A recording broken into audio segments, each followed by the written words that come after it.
ఎవరు కానంటే ఎవరు పడితే వాళ్ళు చేసేది కాదు.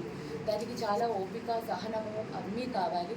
వాటికి తగ్గట్టుగా ఇవాళ జగనన్న మేనిఫెస్టోలో వాటిని డబుల్ చేసినందుకు మేము నిజంగా హర్షిస్తున్నాం. ఒక చేనేత బిడ్డగా ఇది చాలా సంతోషంగా ఉంది.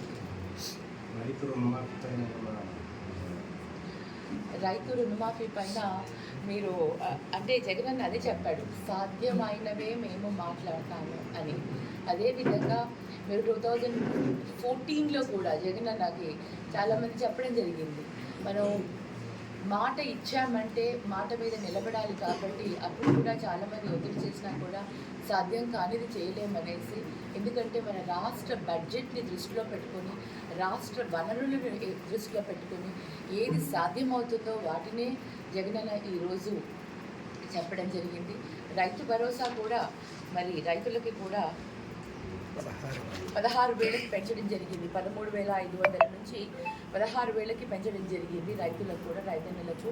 ఈ విధంగా వాళ్ళకి వ్యవసాయ పరంగా కూడా ఏ విధమైన అవసరాలకు తగ్గట్టుగా వాటన్నిటినీ కూడా అందించడం జరుగుతుంది. రైతు రుణమాఫీ అనేది రాష్ట్ర బడ్జెట్ పైన చాలా భారం పడుతుంది. అది సాధ్యం కానిదనేసి మేము సాధ్యం కానివి ఏవి కూడా అంటే ప్రజలను మభ్యపెట్టేసి హామీలు ఇవ్వడం మాకు రాదు. మాకు ఏది చేయగలుగుతామో అదే మేము చెప్తామని జగనన్న మొదటి నుంచి కూడా చెప్తున్నాం.